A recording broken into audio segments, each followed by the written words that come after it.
Welcome to Royal Exclusive News. Today's top story, Prince Andrew has sparked fresh speculation after appearing with a noticeable bruise on his face. In this video, we take a closer look at the latest reports, what has been observed, and the questions surrounding the incident. Where's he going to get any money from to form any lifestyle? And then you're right, he's kind of open game for anyone who wants to sort of get a friendship with him in exchange for some money or anything like that. So I think they're almost creating their own problem here, but they've got a very tricky thing to balance because they're not going to support him. But if they don't, he's going to run off to his friends in the Middle East and try and get support from there. Now, the timing of this visit is intriguing as well, because we had this photograph, didn't we, of Andrew with this very bruised face, this big black eye. And it appears that that was just 72 hours after he returned from his trip to France. Could something have happened? It's a hypothetical possibility. I mean, our information is that, oh, nothing to see here. It's all just a kind of a non-serious medical issue, basically.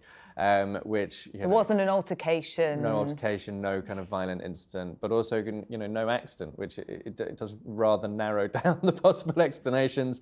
Yes, because he was riding in France, we understand, not allowed to ride in public anymore on the King's orders, and unless he goes out the country. Yeah, and I could well have, were it not for the information that is coming to us, I could well have believed that he might have fallen off a horse or something like that. But we are basically being steered away from that conclusion as being the predominant reason for that bruise. But I think what has got everybody talking about it is the position of it. The fact that it's on his face, on his kind of cheek and side of his face, in the place where you might get a knock.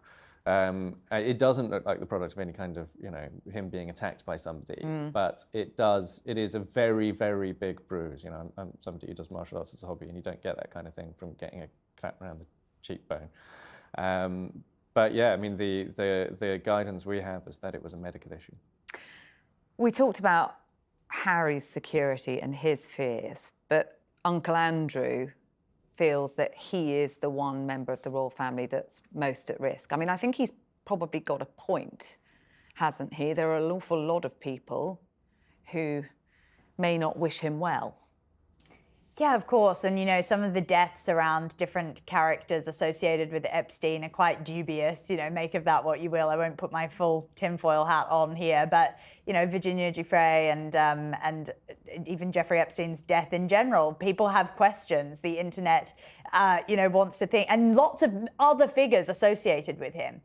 The issue is, and I wouldn't be so cynical, if Andrew had not totally used and abused his power and neglected the security that was around him when he was special trade envoy, or when he was doing many things like allegedly bringing many women into Windsor Palace and other palaces across the country, people from Eastern Europe, people who could be compromised, using special code names, Mrs. Windsor, etc. I think it's very funny of him to come back and now say, oh, I'm worried about my security, when he didn't give a damn all those years ago and really treated security like they were his handlers and his servants and personal assistants. So I don't have any sympathy for him and his security at this point.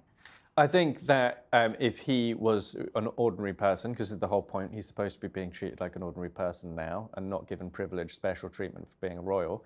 If anything, the only reason the police would be helping him out would be to fill his room full of, electronic listening devices. He's under investigation by the police. They can't be protecting him.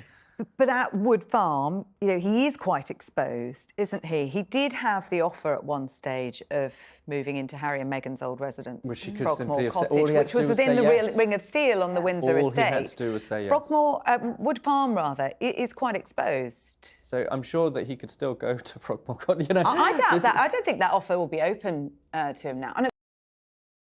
Please take a moment to like this video and subscribe to Royal Exclusive News. Your support helps us bring you the latest royal news and exclusive updates. Of course, they're now dividing it up too. Andrew has denied all of the allegations around him, but nonetheless, because of that friendship with Jeffrey Epstein, but also because he's under police investigation. Like he's being investigated by the police for a really serious offence, and you cannot just say, well, okay, we're just going to give you back what is clearly a benefit. You know, many people are hated. You know, did Rolf Harris get police protection? Did all of those guys who were arrested under U-Tree get police protection? None of them did. You know, they were despised. There were lots of people who probably would have wanted to do harm They to weren't them. members of the royal family, though, would be his argument. Yeah, but it and, doesn't matter. He's created the situation for himself, and the whole point of stripping of him of his titles is supposed to be to establish the principle that you don't get special treatment purely for being royal if you are suspected of wrongdoing. You get police protection that comes with the role of being a working royal, and the reason Andrew is not a working royal is because he was forced out for behaving in a way that was completely morally indefensible. And you don't have to necessarily have proven Virginia's allegations to think that. You know, we have him going on Emily Made This in 2019 on the BBC, said nothing to express sympathy on that during that recording for the victims of Jeffrey Epstein, and told us a pack of lies about why he went to see Epstein in 2010 after Epstein had already been convicted. And we now know much more about the truth even than we knew in 2019. But the seriousness of that crisis was big enough then that he was forced to give up his job as a working royal, and that loses you your kind of right to police protection. And interestingly, we've just had Father's Day, and Princess Eugenie put out a big post about her husband, Jack, and what a fantastic father he was. Very notably absent was her own father from that post. So, you know, not only has he lost status, but the whole family, that very, very tight-knit York family, has crumbled. Yeah, absolutely, it has. But also, if I was Beatrice and Eugenie, I mean, why did Sarah Ferguson take them out to have lunch with Jeffrey Epstein in 2009 when he'd just been released from prison and was still under house arrest? Like, you know, it's not simply the reputational crisis. Like, if I was Beatrice and Eugenie, I would have some real questions for both my parents.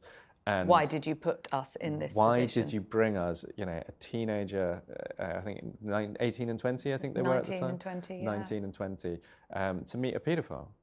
Like, it defies belief. Like, it's actually, it's so galling. And actually, from the Epstein files, we've learned that the princesses were being used to give tours at Buckingham Palace because of their titles. And Sarah Ferguson talking in grotesque terms about Eugenie's weekends. Yeah. But I also think they were untouchable in some way because they were privileged. And to quote Ghislaine Maxwell about the other girls that were allegedly abused, oh, these girls, they're nothing, referring to poor. What do you think could explain Prince Andrew's bruised appearance?